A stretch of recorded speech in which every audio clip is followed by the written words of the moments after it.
I tell you, Thursday nights, I don't know. Are we going to be the new like must-see TV? Are we going to be like the Friends of 1990s television? I'm guessing probably not. But Probably not.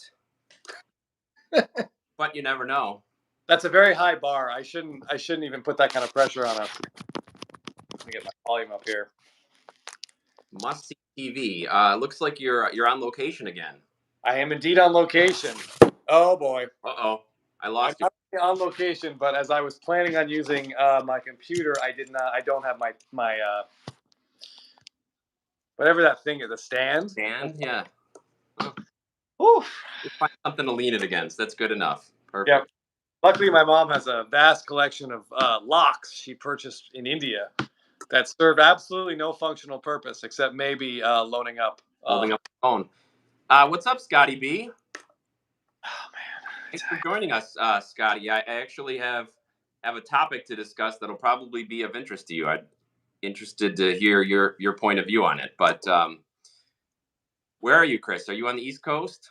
I'm in North Carolina. I'm in Charlotte, and my dad and I have opened up a lot of Stadium Club in the last couple of days. Unfortunately, it's 2022 Stadium Club, but we had a first.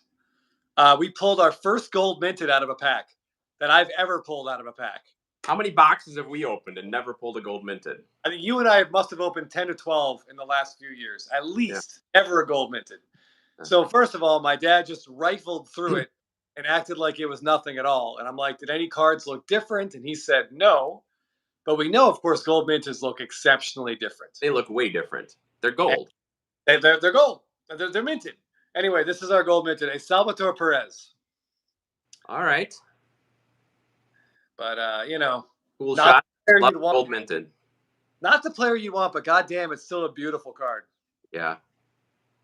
The color in it really just pops. Gorgeous card. Well, congrats on the pull. I'm sure you got some really top-notch autos out of those boxes.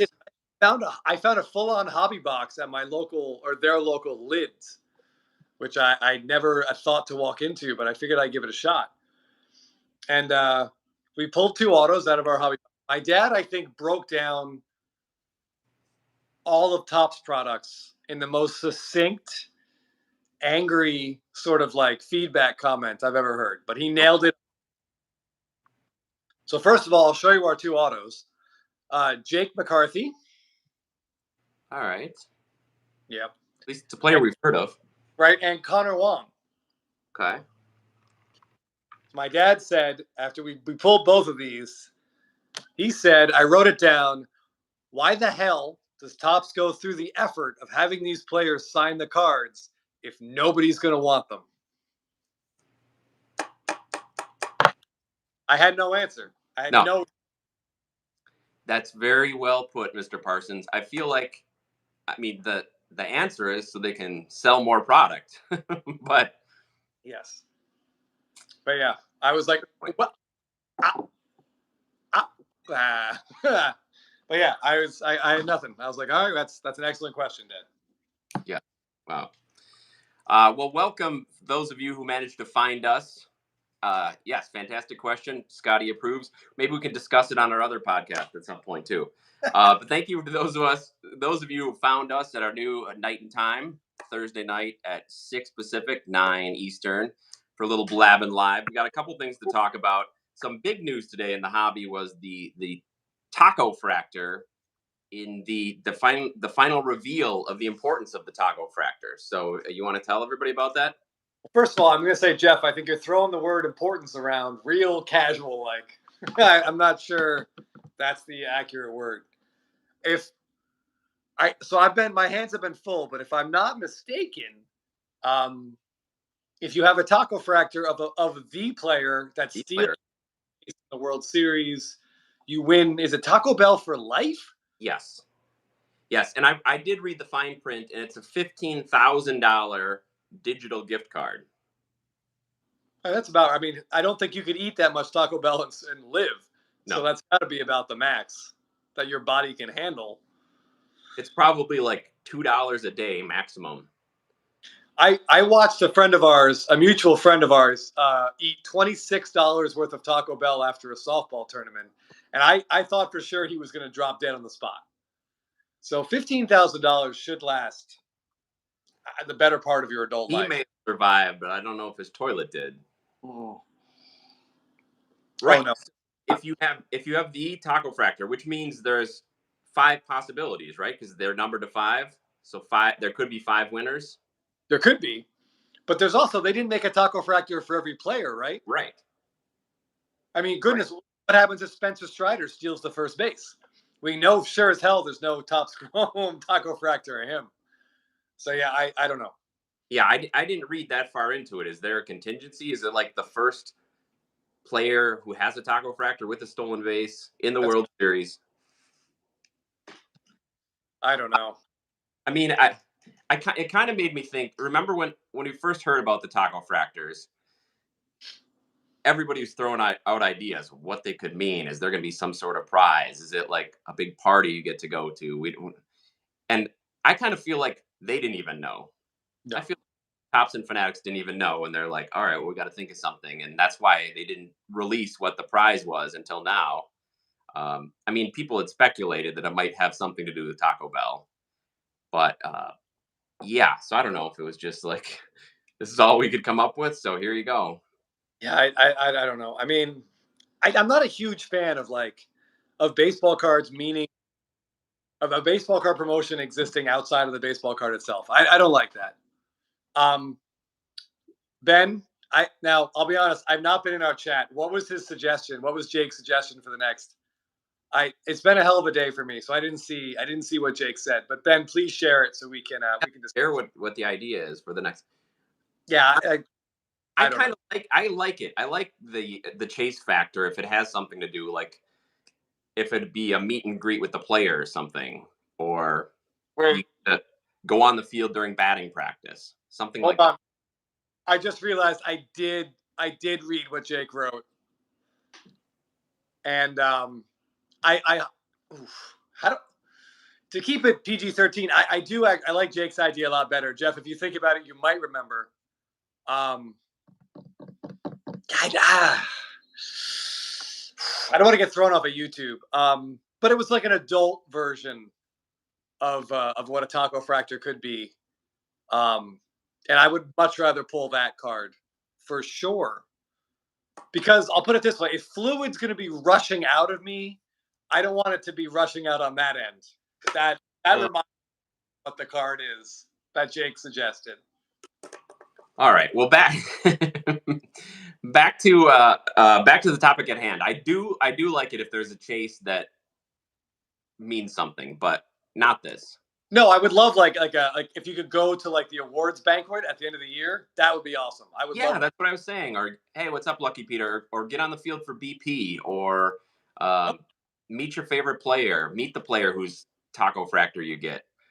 So I think I do like that. I do like that, but I think this was just kind of a miss. I mean, yeah, I would love to get it because I've heard so many great stories and seen some video of the sound that Ronald Acuna's BP makes. I want to hear that firsthand. I want to be up against the screen and really hear that crack in the back. That'd be great. Fanatics has such close connections with the leagues. You think that they'd be able to make something like that happen?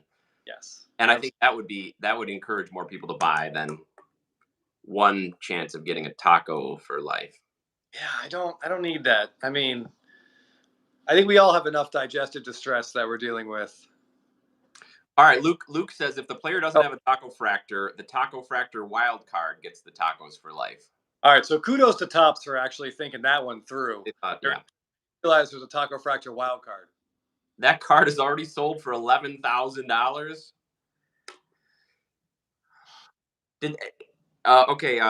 Luke, did that sell before people knew what this was? Like they thought it might be a trip to Hawaii with the Trout family or something? I mean, otherwise, why on earth would you buy that for $11,000?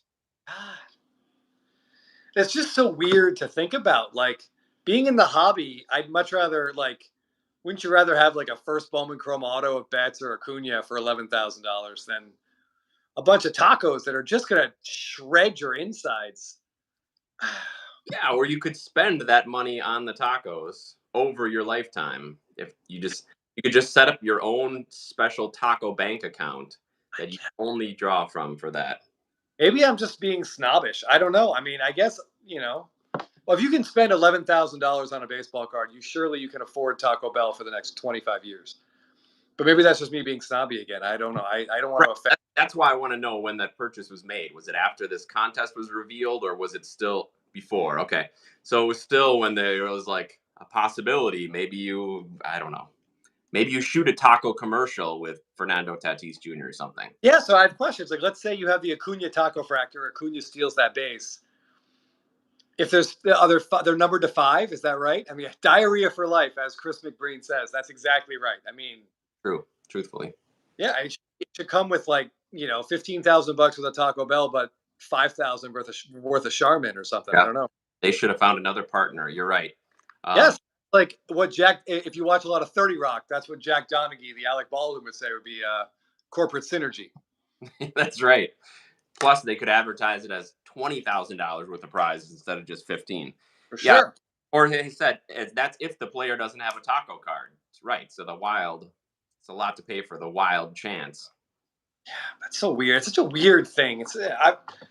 I guess we should just be like, honestly, we should be excited to hear that Topps is just doing weird stuff. And stuff like this will get Topps in the media, and that will potentially grow the hobby. So probably we should be generally excited for this, even though you and I are not particularly desirous of $15,000 worth of Taco Bell.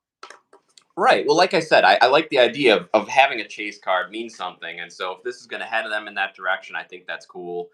I know another thing that happened this week that you were a part of, maybe you can talk a little bit about, is you went to Hobby Rip Night, which was big. They had around the country at card shops, and I know there were a lot. I'm not sure, was that card shop that Tom Brady went to, was that in Boston or New York? Tom Brady and Kevin Hart, a bunch of celebrities showed up, ripped some cards, traded with kids. So I kind of feel like that's kind of the direction that they're going to try to grow the hobby. You want to talk a little bit about the that Hobby Rip Night you went to? Yeah, that was really cool. So we went to Burbank Sports Cards. They were doing a trade night from like 5 to 9. Jake, Short Print a Day on Instagram. He and I went. It was our first date. It was very nice. There was some pressure. But so we walk in and they were handing out like raffle tickets for giveaway. We specifically asked the card father, like, is this for adults or should we just save the tickets for kids? And he said, no, you guys are welcome. We each took a ticket. We walked inside. I think we were standing inside for all of like 5 seconds, maybe 20 seconds. And they're like, we're going to do our first winners. The first number they called was Jake's ticket. And he won like a pretty nice looking Jerry Rice rookie card. So he was pumped. His night was like right off the bat. And it was pretty funny to see a bunch of people come up and try to like buy the card off of him. Were they all telling him how bad it was? You don't want this. Look at it. I mean, he's 6'3". But yeah, they were like, I'll trade you for that. And that's just really funny to hear a bunch of adults talk about trading baseball cards. I will never, mind you, I was involved in these discussions, but it was here. Like we used to do when we were 10, 11, and 12. And now you got guys in their 30s and 40s being like, hey, let's trade baseball cards. It's always kind of fun. But it was a really cool event. They had tables outside. They were probably close to, I'd say, 100 people at the shop, which is always great to see. Yeah, that's great. So I know since it was Topps sponsored, did Topps do any of the giveaways or Fanatics? Anyone whose number was called got a pack, like a trade night hobby pack. Cool. That just had 4 or 5 cards in it that was specifically labeled like Topps trade night, or I forget. I think it was Topps trade night or Topps rip night. I forget what they were. So that was great. They were doing like, I would say if there were 100 people there, 90 people won one of those packs to rip open. Wow. 10 who did not. So I don't have one of those cards to show you what they look like. So I forget what my number was, but the 3 numbers after me and 2 numbers before me all won. But my number was not called. You did not win. Well, that's okay. I won by being there, by being out of my house. And my wife won because I wasn't home. Yeah, well, it sounds like a cool event. Yeah, I was sad that I couldn't go because I would love to check out the atmosphere. I've been to trade nights there before, and they've been great. So I was just wondering how this one would compare. But I wonder if Fanatics is going to make that more of a regular thing again, if it's part of their plan. A couple times a year, they should do that. And it was cool. So Jake and I each brought some cards we were putting out, and it was nice to see a lot of his short prints in person. He's got a really cool collection. Did he end up making any trades or sales? He almost did. He put out a bunch of of Judge and Trout like short prints that he has, and two guys just came like right over like a moth to the flame. And this one dude really liked, I forget which card it was that Jake had, but he was trying to trade him a Cosmic Chrome Julio Rodriguez card.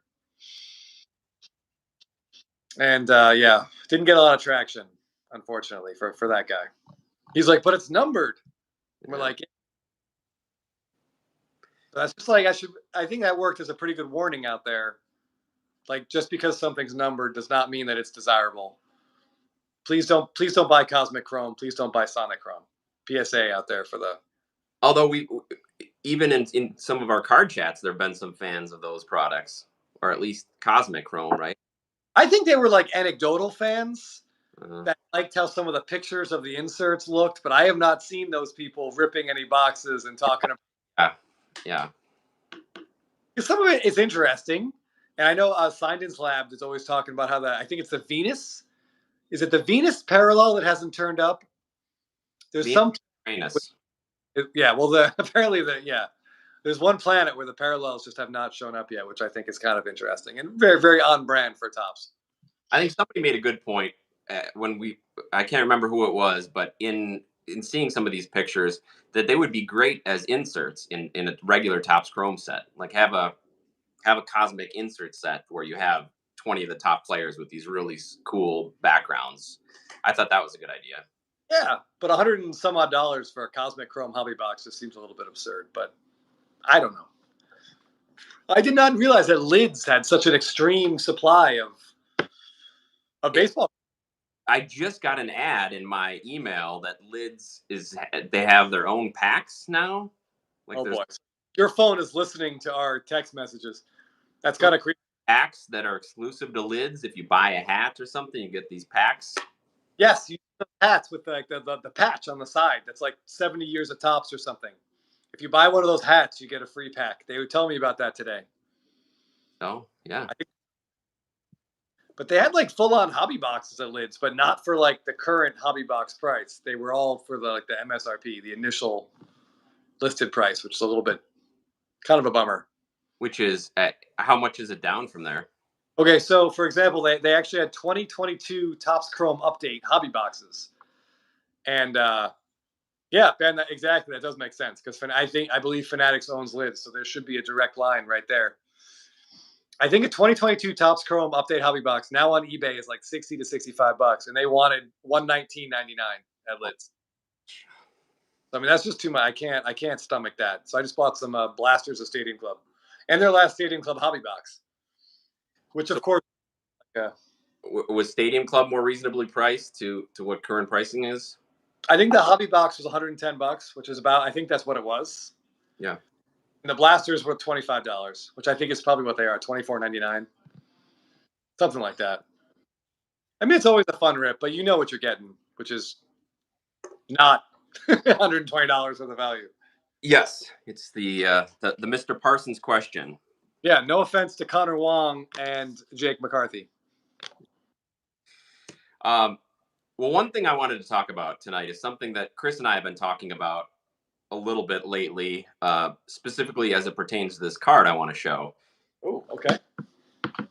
How many SPs or SSPs is too many when we're talking about pop? So the reason I bring it up is because Chris and I have this card. Uh-oh. Yep. Okay. Mookie Betts smiling in the dugout. And if Scotty's still here, I'd love to hear his input on this. This is one of Mookie's best rookie cards. There are no parallels. It's a very short print in terms of print run compared to how things are now. And even the pop doesn't seem that high. I know you looked it up. Is what, 20? It's over 200. It's over 200. Okay. But the value just is not there. Is that because there's too many, or is that still a reflection on the Mookie Betts market? But it's just stunning to me that one of the best players, and it's one of the earlier short prints. Yeah. In terms of short print rookies, especially. Yeah. Right. Why doesn't it have any traction? And it's a cool shot. Yeah, it's one of those cards that we'll see occasional spikes, right? Yeah. it'll spike up to about $1,000, and then it comes right back down. And I think that's got to be a population thing, because there are over 200. It's one of those cards that it's cool and it is fairly rare, but there's always at least one or two. I think there's currently 3 PSA 10s on eBay. I looked it up a little while ago, which is a lot. I mean, I guess it's not too many because there's more. It's an SP, so we would compare it to like the Juan Soto hands on hips and the Acuna like blue-red jersey had an update in 2018. Right. Those are way more common. I think the hands on hips is well over 300 now. Yes, if not approaching 400. But yeah, it's definitely one of Betts' absolute best rookie cards at a flagship, especially. I mean, what would you put above it? Like, there's 2014 golds. And I think that the gold gem pop is, I don't know off the top of my head. If someone wants to look this up, Ben, if you're still in here, please do. I would be curious what the gold gem pop is versus the SP pop. Yeah. Because theoretically, the print numbers should be fairly close, if the online rumors are to be believed. Is that you feel like the print run for the SPs in 2014 is about 2,000? Well, that's usually what we hear, right? Around 2,000 to 3,000 is the general print number for SPs. For sure, from like post 2018, I've heard that, but I didn't know if you start to go back if there were that many. I would assume it's less than 3,000. I did see someone commented, like, do we think it's more of an issue with like SPs being a niche, like sort of a niche in the market? And that's definitely possible, because I would say there are some people that just want parallels and other people just want the SPs. And probably there are more parallel collectors than there are, just SP collectors. But I mean, that rookie image for Betts is fantastic. And it's only on that card, which makes it extra special. And he has so few rookie cards in general compared to modern rookies now. And gold is pop 157. All right, thanks, Ben. All right, so it's about 25% less. I think it is something of a niche market, but I think it's growing rapidly because of the realization that collecting rookies or collecting base cards of rookies is just a no-win game, a no-win. So I think more people are gravitating towards SPs and SSPs. Red Hot Foil is 152. That's a really cool card. It's a card that, yes, 100%. I'll take the SP over both of those all day long. Yeah. The Red Hot Foil is it's on the list of cards that Jeff and I sort of misjudged. Before we really had a full grasp on what we were doing, we grabbed that Red Hot Foil. I'm like, ooh, it's a color match and it looks great. But we just didn't really understand the whole history of parallels. And that's the year that the Red Hot Foil is 2014. So yeah, it doesn't have. Yeah, I don't know. Jorge said, my brother's a huge Mookie fan. And he has a terrible habit of calling him the Tim Duncan of baseball. Maybe that's why his cards aren't too crazy. So I feel like maybe he means that. I'm not sure if the comparison is that he's not exciting, because Tim Duncan was kind of known as the big fundamental. He wasn't very exciting. So I don't really think that's an apt comparison, but maybe the respect from the collectors, because I know Tim Duncan isn't a huge collector magnet. So maybe that's the comparison. Well, yeah, I think what he's saying is like Tim Duncan, he won all the time, right? Yeah. Yeah, I don't think he ever had a losing. I'm not a big basketball guy, but I feel like I don't think Tim Duncan ever had a losing season. He just put up numbers every single year, but was never a huge national figure. And so I guess in the hobby, he isn't especially popular. Yeah. So in the card, I would say the comparison is fairly apt. And that Betts just fills the stat sheet. His WAR is huge. He's won 2 rings and an MVP. But he's not getting the respect. Yeah, but in terms of their playing styles, Duncan was just so consistently solid. Whereas Betts does make some spectacular plays on defense and offense. So yeah, I mean, I get the comparison. I'd like to think that Mookie has a little bit more pizzazz and more collector appeal, but maybe that's just because I collect them. Yeah, I'm sure Mookie's the better bowler. But yeah, when it comes to playing the Braves in the playoffs, Mookie definitely, likes to make some pretty phenomenal defensive plays. Yeah, what Jorge is saying that, because Tim and Mookie win every year, and collectors for whatever reason are more interested in saying ooh, who's the guy who's just doing it right now? Yeah, Ben, I would agree that the print run on that Mookie Betts is probably right around 2,000. And how much 24 update even got opened? We got about 10% of the print run as gemmed. That seems really high. But I don't know. It definitely wasn't a product that people were jonesing for back in 2014. Yeah, I don't know. I just thought it was interesting because it's another card that we thought would be rising with his another good season, but doesn't seem to be. Yeah, I remember I was talking to Ephus Pitch about a year and a half ago, and he was telling me how he's shifting. Maybe it was even 2 years ago. He was talking about how he's going to shift his collection to like extremely low pop cards, and I wasn't even sure what he meant exactly, but what he meant was like sub 20 PSA 10s, and it took me a little while, I think, to grab on. He was ahead of me on that curve, but to realize that we have to get these cards that are even like once you get over 100, it's like the pop is too high for any real explosive value. That's true. Yeah, I can see that. But the counter argument is there's a lot of low pop cards that aren't worth it. Oh, yeah, for sure. There's a lot of low pop cards that people are selling as being low pop. Well, that's because most people don't want to grade them or they're not in high demand. So yeah, you do have to find that marriage of a desired card and player and a low pop. Yes, there's low pop because no one cares versus low pop because it's hard to find. Right. And yeah, it's hard. It can be hard to find. It'd be hard to know for sure which one we're dealing with. Yeah, you look at a say compared to Mookie's Hollywood card, which I think the last sales were like $3,500 in his 7th season or whatever. So yeah, that's very rare. I'm semi looking at an Ohtani Topps Chrome PSA 10 auto, pop 46. Seems low enough to remain very desirable. So I would have my immediate thought here. Was it Candler? Yeah. Did I get that right? Okay. Then I feel like he's talking about the base auto.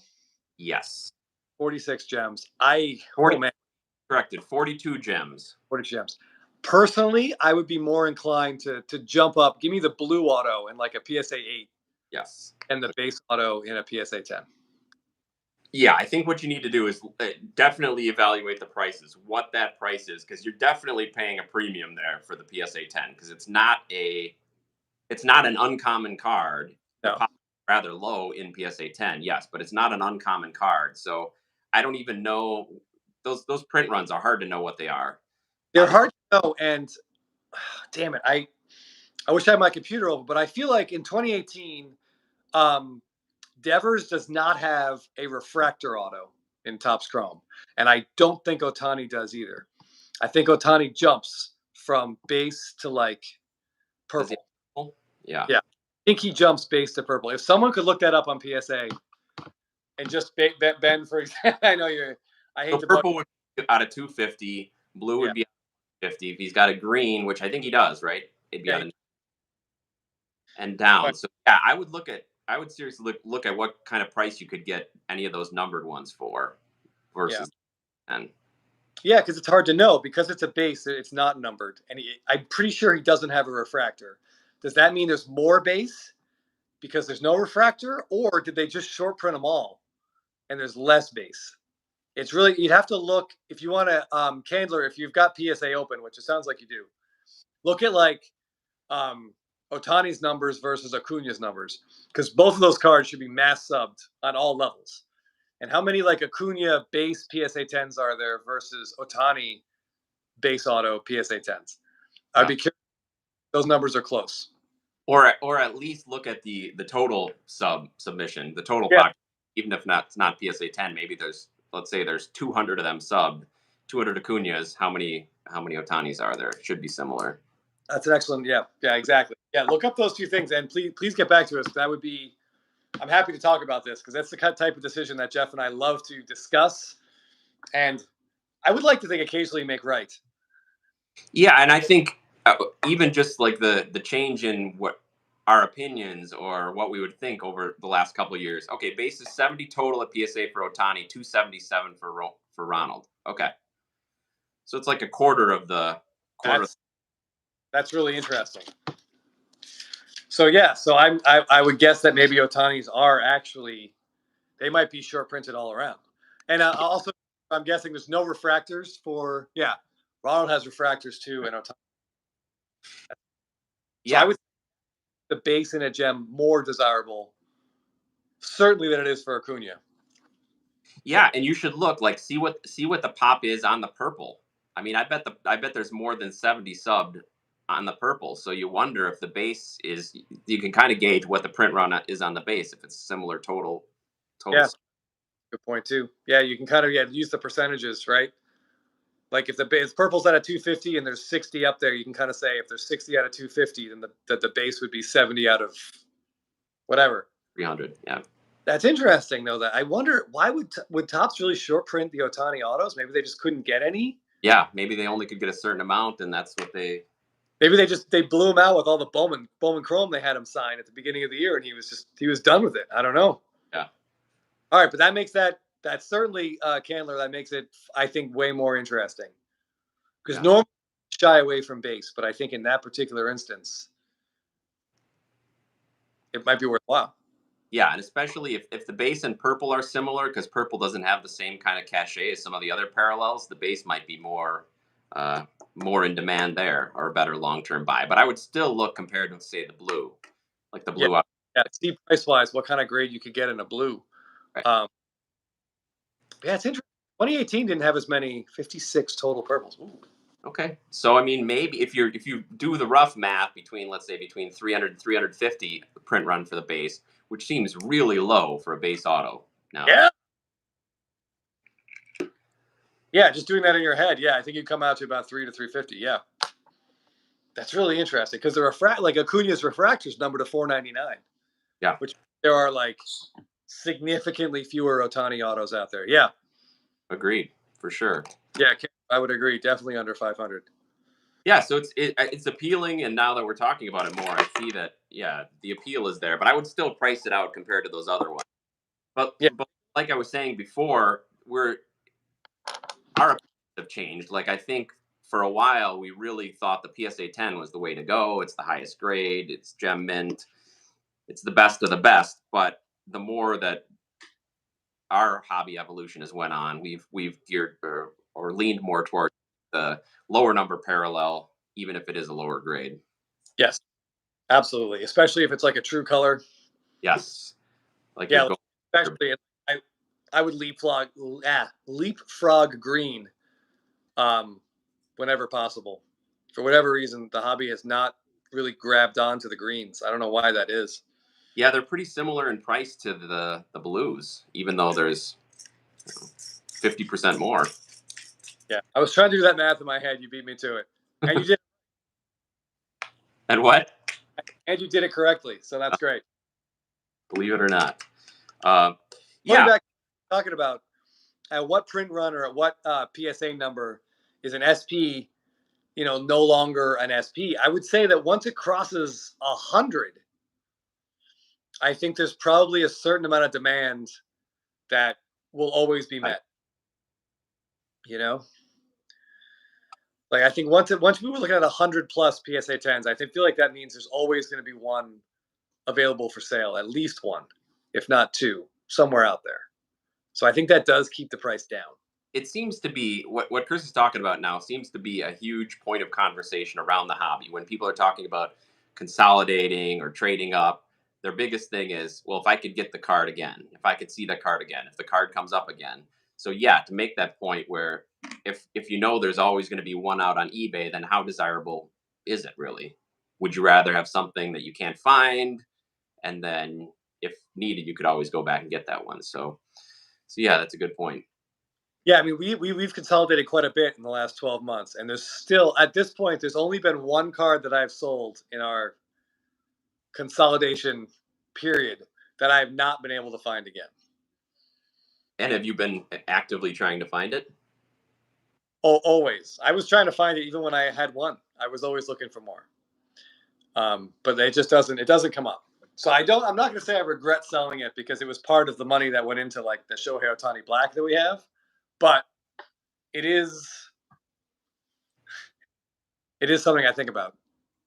So Jorge said, but wouldn't Pop 200 or less eventually be considered a little bit with them printing more? Well, that's kind of why I brought up the conversation, because Yeah. it did surprise us that this Betts has cleared 200 as an SP. But at the same time, when you compare it to the SPs of the guys in 2018 and beyond, that does seem like a small number. But like Chris said, there's always some available. So maybe that's just, and the fact that Mookie's not a huge in demand guy in the hobby, those two factors make it difficult to think that that could really go on an upward trajectory continuously. Yeah, I mean, I feel like we see it with like the bat down as well. Oh, excuse me. Yeah. I mean, that's well over or around 1,000 right now. But I mean, as great as Acuna gets, like that card will spike a few times, and then eventually it slowly starts to come down because there's 10 available for sale that just get gobbled up, and the demand ends, or the supply meets the demand. But yeah. Henry with a question. Are you guys 100% eBay vault or still have the bank boxes? that's a great question, and this is going to sound like we're full of shit, but in all seriousness, we have sent now a big box of a bunch of stuff to the eBay vault. If we're considering, we looked at like the next 3 months, and if it's something we might consider selling, then it's gone to the vault, or it's on its way to the vault. On the way to the vault, yeah. Our long-term holds are in a safety deposit box. Yes, because the eBay vault with the no seller fees is crazy. So if there's $1,000 card and Chris and I are considering selling it over the next 3 months, our options are keep it here, sell it ourselves on Facebook or Instagram for a discount, put it up, take the hit, whatever it is, send it off to consignment, you take that hit, whatever it is, or you sell it from the vault and it sells for $1,000, you get $1,000. So that's a pretty good appeal. Yeah, not having to deal with people on Facebook is almost worth the only benefit of it is not dealing with that extra 10% that eBay is going to take off the top, on top of what PayPal takes. But to wipe that away for however long it lasts, like, yeah, we're going to try to take full advantage of that. Yeah. So, but to answer the question, like Chris said, the cards that we plan on keeping for the long term that are part of the long term collection, we still keep those at the bank. So they're close and we can access them if we want pictures or just to cuddle them. But they don't need to be close to sale. No. Yeah, we definitely have. I would say we got at least a dozen cards that are long-term holds, or maybe your son's college fund sort of tied into them, / my divorce fund. Yeah. And we also have a handful of cards that have went the other way, and so they're not worth sending in because we don't want to sell them now, like our Fernando Tatis, Gavin Lux, those kind of guys. So those are the in-between guys. The Fernando Tatis thing was really funny. We were looking over stuff, and Jeff was like, it's almost embarrassing to have these cards taking up space at the bank. So we pulled them out. Oh, it's painful. It's painful. Hopefully next year we'll see the Tatis fold. And I don't even know if I don't think his prices will ever rebound to where they were. No, never they were. But so the question is, do you liquidate them all and buy something very small, or do you wait till they go up a little bit and try to cash out? We don't know. So anyway, if anybody has any Tatis opinions, but we got a question from Caleb. Prices aside, would you rather have a blue Topps Chrome rookie auto PSA 9 or a Topps Chrome gold rookie non-auto BGS 9.5? That's a pretty complicated choice. It is. Yeah, I have follow-up questions. What year? What year? What year? Because if it's 2022, where there were at least 15,000 autos of every player, I give me the Topps Chrome gold. The gold, yeah. It's like 2016, 17, 15, where there weren't as many autos as there are today. I would take the auto. Yeah, 20. Caleb says. So it's right in the middle. Yeah. So if we try to think of like an Acuna, for example, you got a blue Chrome rookie auto, I believe. Indeed, I do. Yeah. So yes, I would say. Follow-up question: is it a BGS? Are we talking like a pure gem or a min gem? I feel like we need all the information. In 2018, I would lean auto. I would lean toward the blue auto. So thinking specifically of Acuna, you would take the Acuna auto, the blue versus BGS 9.5. Yeah, because Acuna especially. I mean, this is all Acuna is going to be our hypothetical here, but there's also like his Topps Chrome image. I don't think has any particular like significance in Topps Chrome. Right. So Acuna becomes like a separate animal in a way in this question. So the gold isn't held quite as dear, maybe, as I don't think it. There would be a gold bat down or something. Exactly. Yeah. If it was like, or even like the gold update image. All right, Caleb. Fortunately, I think I'll end up getting both the players Gleyber Torres, and his prices are fairly cheap. I'm a Yankees fan. It's 210 subs and 9.5 subs. That's great. Sounds like a great crossover candidate right there. Yeah. Okay. Chrome. We've had good luck with the graded card review with Chrome. So yeah, so it's a Gleyber Torres Topps Chrome Gold, like Pure Gem Plus. Yeah. Versus a Topps Chrome Blue Auto and a PSA 9. Yeah. Whew. Man, the blue kind of Yankee combo is cool. But it could be a gold gem, and that would be cool too. So. Yeah. Yeah. All right. I'm trying to think. I'm gonna think about if for Devers, what would I rather have? And I think I'd take the gold. And yeah. I'd cross that thing over. Or I would attempt to cross it over and then punch a wall when it comes back at 9. And then crack it out and send it again. Actually, I do graded card review first with a 10.595. I do graded card review. Yeah, because I do think like at some point we're going to be so saturated with autos that a pure Topps Chrome Gold is always going to be special. Yeah. Even when Chris and I have been talking, just trying to figure out what direction we want our collection to take, it's nice to be able to have sort of a target, and golds are a pretty nice target to have. So I think there's always going to be that demand for a gold. Yes, agreed. That's a good question. Yeah. I want to briefly interrupt, just a brief interlude in our card talk. I'm with my parents in North Carolina. My parents are old. My dad's 87. Sometimes he doesn't really, neither one of them hear particularly well. We had this conversation, which I'm going to relay to you now. I did not change any of this. I wrote it down on a napkin because it was so preposterous. Was this before or after you ripped the hobby box? This was after. This was like an hour and a half ago. Okay. So my mom is coming. So we're in their assisted living facility. My mom is always talking about, she met this woman who's been here for 18 years. And she's like, well, I don't want to live here for 18 years. I'm like, I don't know how to respond to that. I'm like, well, I hope you do. But, the alternative's not great. So anyway, today we're eating dinner. My mom said, I don't want to be here until I'm 95 years old. My legs aren't strong enough. And I'm like, strong enough for what? Like, you have a walker? You can walk around just fine. And she's like, well, sometimes I can't walk around. So I'm like, well, you always have your walker. You should be good to go. And she's like, I guess if I have my walker, it's fine. There's a pause.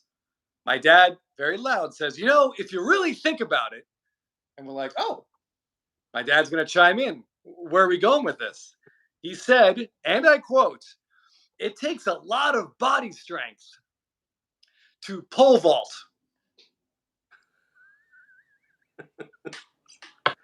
Was he in the other room watching the no, track the other table? He was not 6 feet away from us. No one was talking about pole vaulting. Were his eyes glazed over? He was having a daydream about pole vaulting?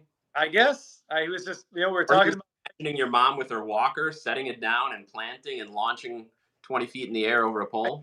I don't know. Maybe that's how he views his walker, as sort of a pole vault type exercise. I don't know. I mean, it was a weird moment because he's not wrong. He's just not relevant to what we're talking about.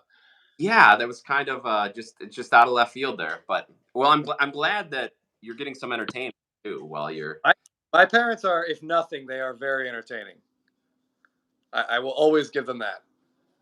Well, that's two quality additions from your dad. The question about Topps and why would they waste their time with the autographs? Yeah. And to be fair, I edited that one, just to be clear. I definitely took some profanity out to make it YouTube acceptable. It would be a good reality show. I really think Rippin' Packs with my dad would be a fun show, but it would be like a hard R. Well, maybe next week you should have him on, or next time you're home, we could have him on the show. We could have a tape delay. Somebody could hit the. We should do a tape delay. Grady, hey guys, how's it going? Super awesome cards you have. Thanks, Grady. I've been following you on Insta for a long time. Appreciate all the content on SPs, and you've inspired me to get into the SPs. Well, thanks, Grady. Yeah, we kind of are big fans of the SPs, and that's why I brought up the bets tonight. It definitely consumes our thoughts if the hobby's going to embrace the SPs going forward, or if it will stay more of a niche market. I don't know. It's all opinions, but I think they're cool. I think it's a cool way to explore the hobby, especially if the images are good. We know that sometimes Topps chooses inexplicably terrible, terrible images. Yes, if anybody hasn't watched the video that Chris and I posted on our channel, please check it out. It's 10 minutes. It's 5 terrible images of superstar players, and there have been some absolutely horrific ones over the last couple of years. So if you want to see the worst card imaginable of Devers, Acuna, etc., check out our video after this, please. Grady just picked up the Trout 2019 SP and the Kershaw 2017 Shades. Oh, nice. And the Trout's an opening day. Opening Nice. Ones. Oh, yeah. The opening day ones are like, those are grails. The 2019, I think, he's in the on deck circle, right? With like the donut on the bat. Ooh, that's a great shot. I like that card a lot. That card is really cool. Henry says, I remember dogging was that 2021, the big heads? Yes. The big head SPs. That was a little ridiculous. You know what? They my brother was pissed Topps did his boy Freeman like that for his heritage card. Yes, Jorge. That's such a bad card. Yes, it's a terrible card. Bad. And the fact that they made him autograph it. I can't believe he will. I would have signed the back. I would not have signed the front of that card. They just signed it over and over. Before I forget, what I wanted to say about those big heads, they reminded me, I think it was was it 91 score where they had the insert set, like the drawings of those players with the big head? I just remember Ricky Henderson. Yes, it was probably 91 score because that set was like 2,000 cards. Yes, they just had insert upon insert. But anyways, I thought those were cool. The lifelike big heads, I just thought it didn't really work. No, absolutely not. Those are terrible. The only thing worse than that was the mascot heads. Yes. What a weird idea. Yeah. But Polar Bear was a great shot. I like that Polar Bear card. I really do. If I were a Mets fan or I love Pete Alonso, I would need that Polar Bear card. For sure. Question from Ian. Since you were talking about crossovers before, do you guys crack and sub or try the official crossover PSA for your BGS Gemmin Plus? I think you guys have had success with official crossovers. Yes, so we've done a lot of both. In fact, we have 5 cards there now, and I've been informed that the grades are ready, but we're going to do another blind reveal. Hopefully we'll have them back for next week. There's 5 cards that we sent for the for the graded card crossover. Yeah, I get nervous just thinking about like opening that box live on camera because as soon as you look at it, you'll know. We'll see the stack of slabs. Right. And are they still in their BGS slabs? Yeah. Hey, what's up, Kevin? Thanks for watching. Yeah, so we've had success with crossing over, especially Chrome, the Chrome True Gem Plus, which last time at Burbank we tried graded card crossover on 4 cards. Yep. 2 were paper cards and 2 were Chrome. The Chrome, I believe, one was a True Gem Plus and one was just 9.5s. Yeah. Okay.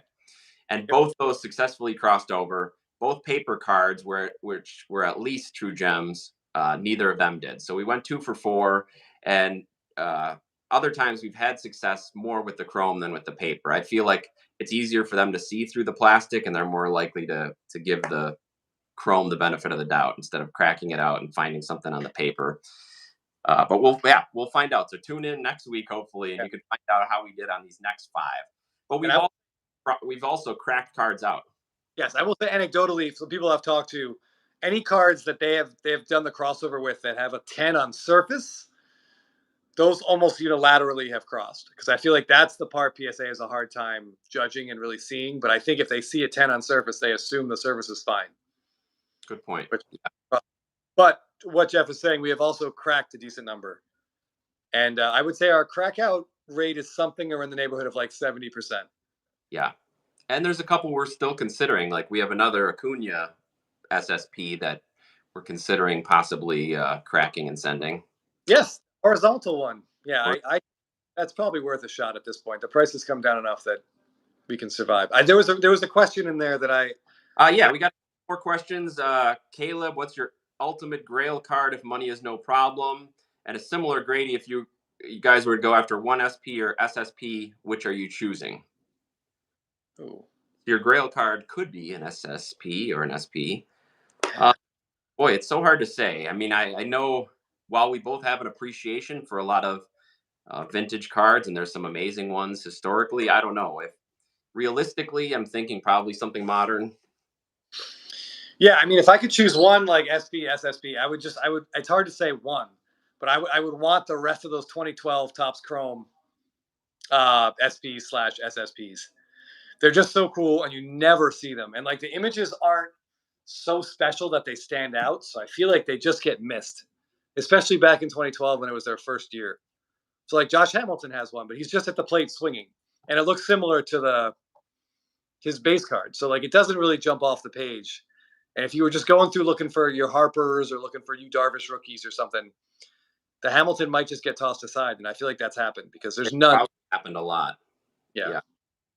And I was thinking similarly, what about the 2016 updates, the All-Star Game ones? Yes. You just never see them. There some really cool images, fun images. There's a good Mookie in there. Yeah. Just Google 2016 Topps update variations. There's some really great. They're all around the All-Star Game. Yeah. Corey Seager actually has a really cool horizontal Gold Cup one. There's a BGS 9 on eBay right now. If you want to take a look, it's going to go for stupid money because you just never see it. But those are really cool. And a lot of those All-Star ones have other players on them. Yes. Like SSP is him and Machado. Yeah. So there's a lot of cool stuff like that. So that's where I would lean there. And maybe even the Hollywood Mookie, because that's a really cool card. I don't know.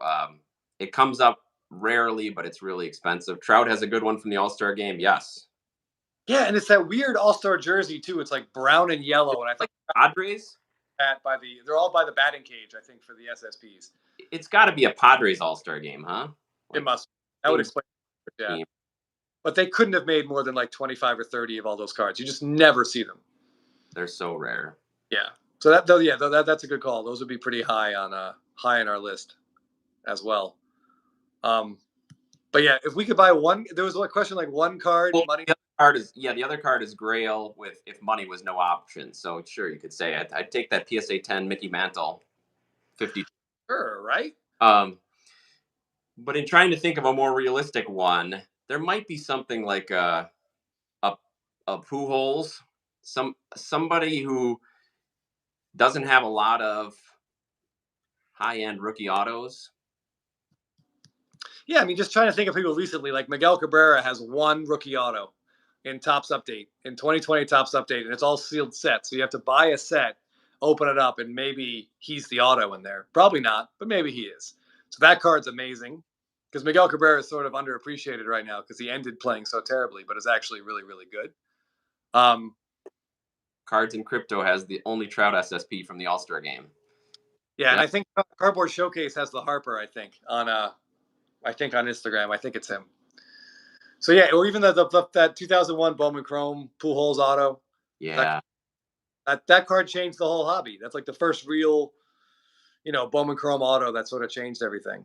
So maybe that one. Yeah, I would think something like that would be really cool. Or just an 88 Donruss Greg Jeffries. There's always that. You don't see those. Someday I would like a high grade 84 Donruss Mattingly. That would be pretty cool because that was like unattainable as a kid. Yeah, you were always a big Mattingly fan. There was one at Burbank, and it's just crazy to see one of those that's dead centered. Yes. It's just like you kind of stop in your tracks and take a look at it. Jorge teasing, yes, the Corey Seager is him warming up with his bat. It's horizontal. It's kind of a low angle. I think he might have a leg up, and I think the bat has a donut on it. Yeah. But it's got up. It's a really cool card, and you never see it. It's a great time to auction off a Corey Seager card too. Grady says, how do you guys go about having saved searches on eBay? What keywords do you got to use? Because I find the searches are so bad for that. Well, Chris is really good with the searches, so I'll let you handle that one. I feel like I'm good, and yet I miss things that infuriate me. So, for example, I will look for, like, I'll search for 2016 Topps update, and then I'll put in parentheses SSP, comma, variation, and then end parentheses. And then eBay will search for 2016 Topps update and then both of those terms individually. I learned that trick recently, and that does actually seem to work. So I would highly recommend that. Like, if you're looking for, like, a Ronald Acuna 2018 Topps Chrome gold or blue refractor, you could search for 2018 Topps Chrome Ronald Acuna refractor, parentheses, blue, comma, gold. Or just list everything out individually as well. That's interesting. Yeah, because I always have trouble with the SP and SSP searches, especially because everybody puts that shit in their title. It's like, I mean, something could be numbered out of 1,000 and they'll add SP, SSP. So like, ooh, an SSP 2016 update came up and it's not. Yeah, I also just have a blanket Ronald Acuna Jr. SSP save search. Just, you never know. And the number of people who will put his base update rookie card in there, but then under the description they'll put SSP so it clicks, I hate those people so much. That's like the furthest from an SSP in our lifetime. That might be the most baseball years. That's frustrating. But yeah, that's a good question, because the searches, they aren't exactly user friendly mainly because of people putting wrong information in. And then also Chris has had luck finding ones that aren't labeled SP or SSP, or they forget a keyword or something, and then you find it, but it's kind of luck if you find that. Extremely lucky. One of those Topps Chrome cards I missed. The seller misspelled the word variation. He spelled variarian, if that makes sense. Instead of a T, he used another R. And somehow someone else saw it and, of course, bought it. So that was frustrating. Trying to find that Seager, but no luck. I don't know how else to describe it. Yeah, Jorge said he found it. So Jorge, put in the chat what you used to find it to help Grady. Yeah, 2016 update SSPs. They are really hard to come by. Oh, wait. It might be that's the Corey Seager I'm thinking of now that I'm saying it. It might be from 2017. The one with the gold cup. So if you were looking for that Corey Seager, try 2017 Corey Seager SSP. I might have had the year wrong. I think 2016 was his rookie. That's true. I think you're right. So if it's gold, he has an update SSP from the All-Star game, but that's not the warming up Gold Cup one. And I have not seen the rookie one on eBay. So I think the one I'm talking about is 2017. Grady says he found it. So yeah, I think it's 2017. It's just a really cool image. Yeah, 2017. Okay. All right. My bad. I was off by a year. Sorry, guys. It's been a long day. Yes, I get that. Yeah. Well, before we go, anything you wanna add as far as how you feel like the playoffs are affecting hobby prices or will be affecting hobby prices? Well, I would say, without looking and being specific, because I really haven't had a lot of time to look at prices, but if September 30th hadn't shown us 250-ish, well, that's not terrible for a super rare card, but Seager's obviously ticked up since the summer. He's probably going to finish second in the MVP voting. If September 30th didn't give us a low point in Vladimir Guerrero Jr. price, we're about to see it. The only highlight of Guerrero we're going to see for the whole offseason is his dumbass getting picked off at second base. Oh, Aaron, you joined just in time. This is our first mention of the Blue Jays. Yeah. Yeah. I have to say, that was a great play with Gray. Carlos Correa had a great 2 games. Everything he did in those 2 games is why the Twins signed him. Yeah. That play, the chopper that got misplayed, fantastic. And from what I hate saying this, but I saw A-Rod went back and analyzed, and he said that you could see Correa say something to the pitcher, and the pitcher touched his hat. That and the timing, boom, boom. Yeah. The guy knows how to play defense, even when he can't. But yeah, I'll give Vlad credit. He did try the swim move, and he almost got it. He almost got the swim move back into second base, but you just can't get picked off there. You cannot get. You better off standing on second base with both feet. That was just horrible, and that's going to be the play. That play is basically the Blue Jay season. Just inexplicable, terrible baseball at the wrong time. Yeah, A's. I mean, they have a lot to prove as a team, and Vlad has a lot to prove next year. So we'll see what happens. They were my preseason World Series pick. Blue Jays, Padres. The Blue Jays at least made it to the playoffs, although you would hardly know it by them getting swept along with my Brewers. Four sweeps, not much drama, but hopefully. I had Jays Angels in the ALCS, so that was a swing and a miss for me. But yeah, someone said I think Aaron Davies just said amateur hour from the Blue Jays, and both on the field and in the dugout. I don't care if your game plan is 3 innings from Berrios. That dude was absolutely dealing. 1 walk. Get the hell out of here. I can't. Just bad. The whole team played bad. Just bad all around. Yeah. Like terrible situational hitting. Everything was wrong at the wrong time. It's 2 games, of course, so anything can happen in that 2 games. The Braves have looked terrible for 2-game stretches.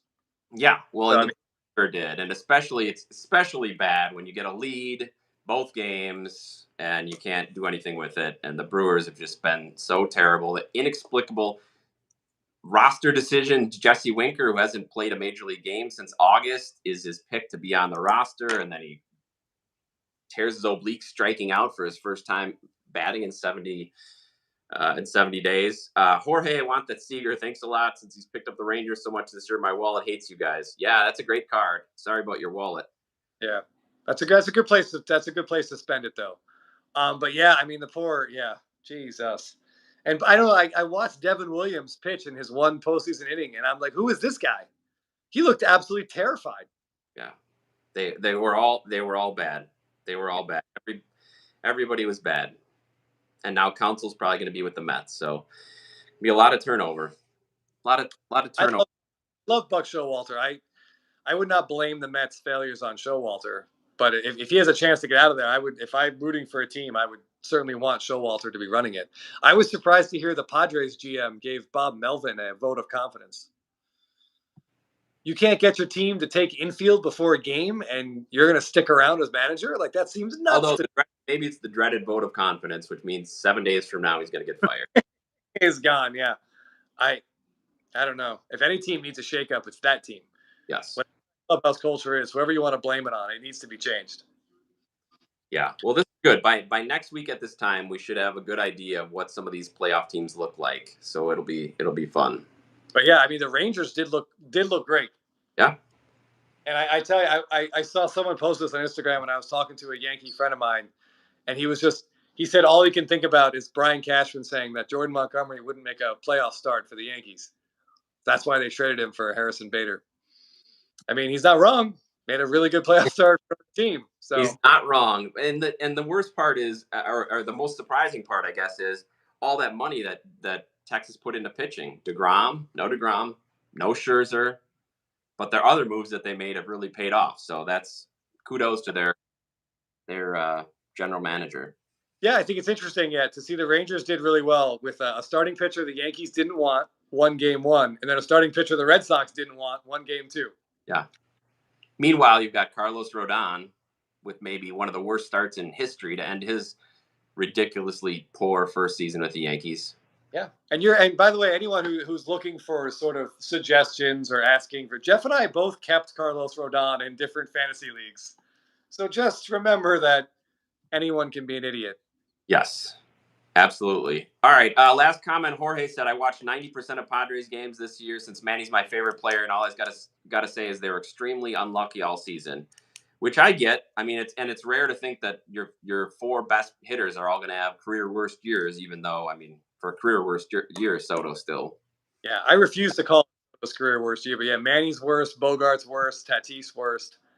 But yeah, I mean, you don't go 1-12 in postseason games without. It's a combination of bad luck and just really terrible execution, like in big spots, like bad situational stuff. And we saw that in their last week when. That 1 inning, I know it's just 1 inning, and 1 inning doesn't summarize an entire season, but they were in the bottom of the 10th inning at home. They gave up a run in the top of the 10th, and they had first and second, no one out, and their catcher up there. And he swung away, hit into a double play to basically end their season. Like, how is he not bunting right there? No. I don't get it. I don't get it. But that team they need like the talent's there, but they need some sort of change in how they're approaching games and the way that they're preparing for games. But by the way, I think it was Jorge. We love Manny Machado as well. Yep. Manny Machado is very high on Jeff and my list of like guys to look at this offseason. And he still ended up getting 30 home runs this year, and he'll be back next year. Yes, and he is well. His pace looks fantastic. He just had elbow surgery, so Yes. he may not, but any guy that can have the season he just had in what seems like serious elbow pain, I'll take it. Yeah, I for sure want that guy. Yeah. All right. Well, we're going to wrap it up. We went a little long. Thank you, everybody who tracked us down and found us on Thursday nights. We'll be here next Thursday again at 6. Really appreciate all your comments and questions. Some really cool things for us to think about. Chris and I love talking cards, so it makes it fun. If you haven't checked out our terrible cards video yet, please do. It's only 10 minutes, but some of the worst cards you'll see of great players. Easily the worst card. Some of the worst cards you'll ever see. Yes. So check that out, and come find us on Instagram. Baseball Card Addict and My Favorite Cardboard. Let us know in the comments what you want us to talk about, and we'll see you next week. Yep. Thanks.